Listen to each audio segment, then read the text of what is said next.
Welcome to CBSE English Teacher. Let's now look at the line by line explanation of the lesson Discovering Tut, the Saga Continues for Class 11 English. Let's begin with the lesson now. Amenhotep III, Tut's father or grandfather, was a powerful pharaoh who ruled for almost 4 decades at the height of the 18th dynasty's golden age.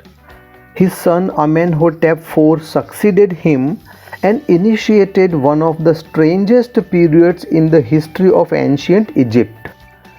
The new pharaoh promoted the worship of the Aten, the sun disk, changed his name to Akhenaten or servant of the Aten, and moved the religious capital from the old city of Thebes to the new city of Akhetaten, known now as Amarna.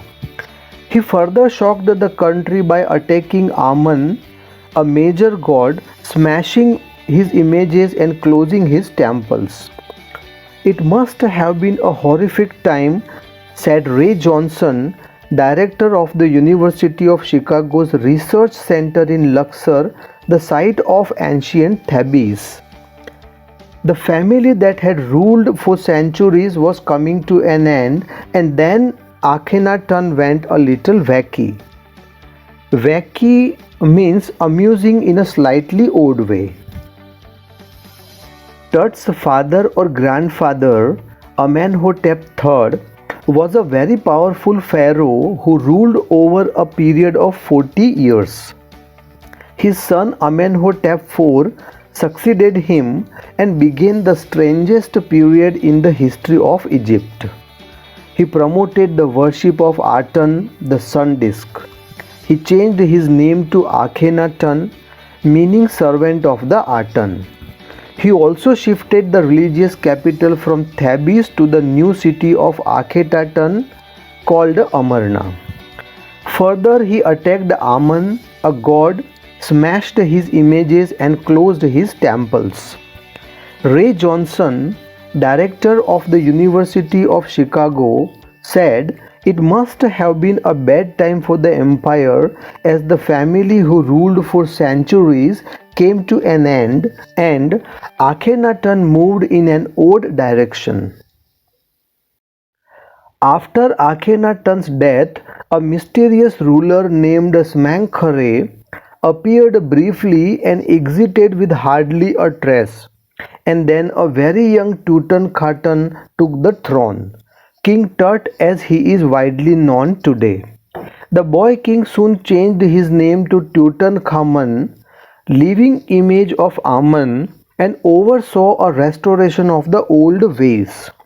He reigned for about 9 years and then died unexpectedly.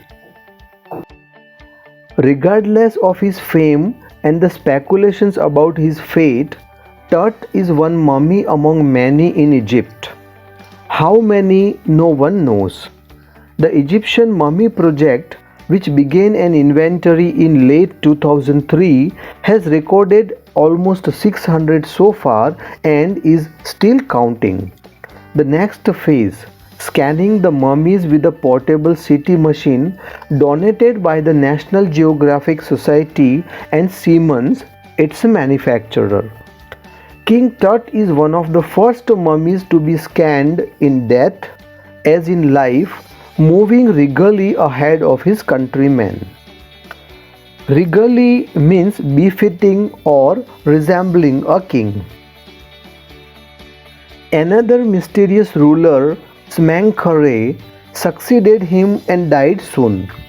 Next, Tutankhamun, also known as Tut, sat on the throne and ruled for 9 years. He worshipped the god Amun in the old ways. However, he died mysteriously. Tut is one of the mummies in Egypt, whereas until now, with the help of the Egyptian Mummy Project, which started in 2003, almost 600 mummies have been recorded so far. King Tut's mummy was the first one to be scanned by CT under the next phase of scanning the mummies with the machine donated by the National Geographic Society and Siemens.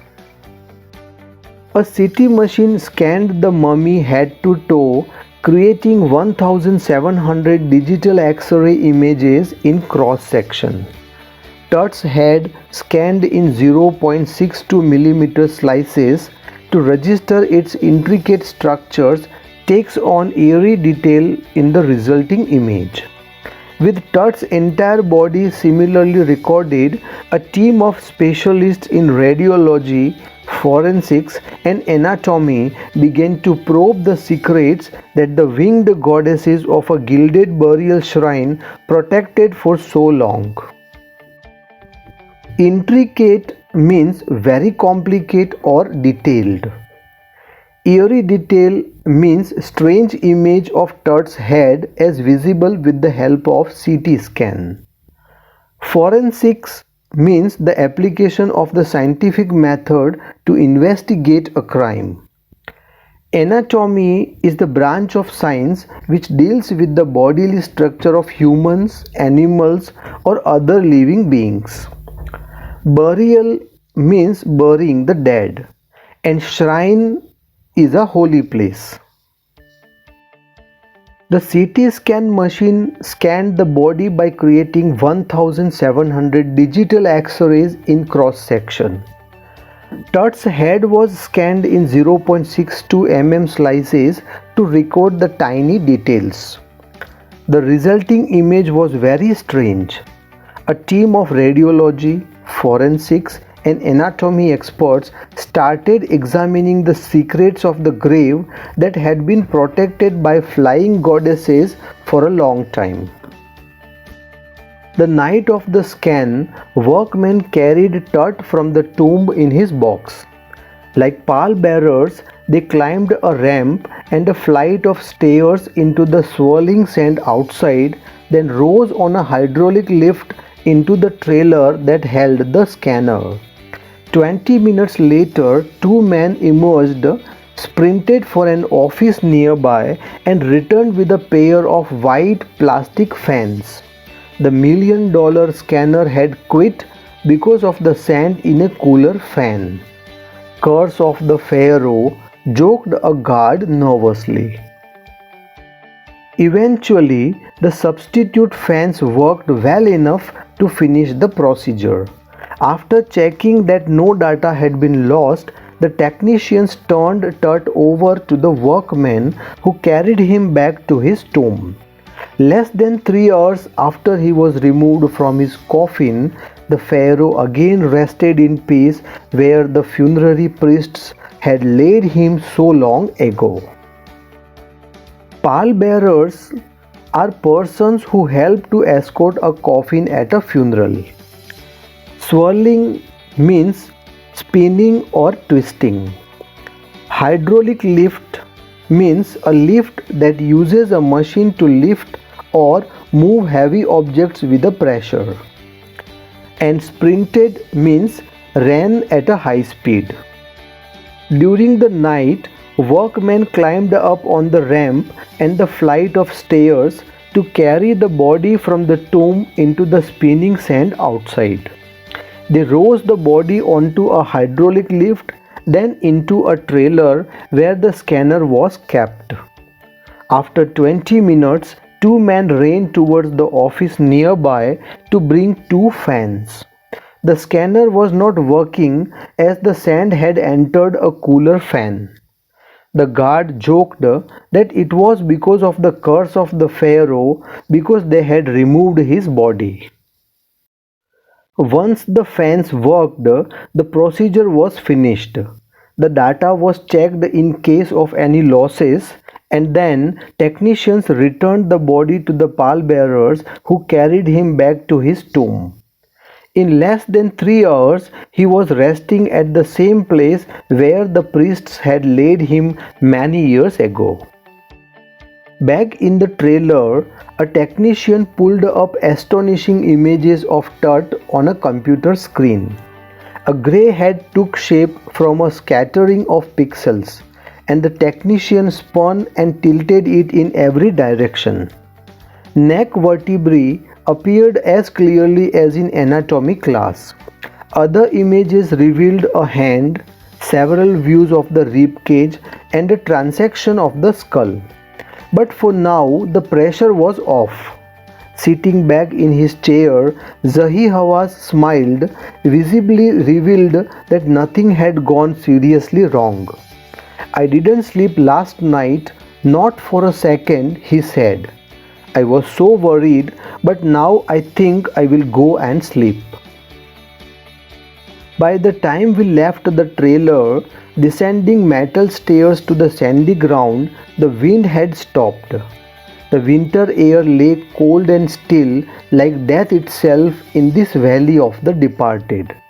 Just above the entrance to Tut's tomb stood Orio, the constellation that the ancient Egyptians knew as the soul of Orisis, the god of the afterlife, watching over the boy king.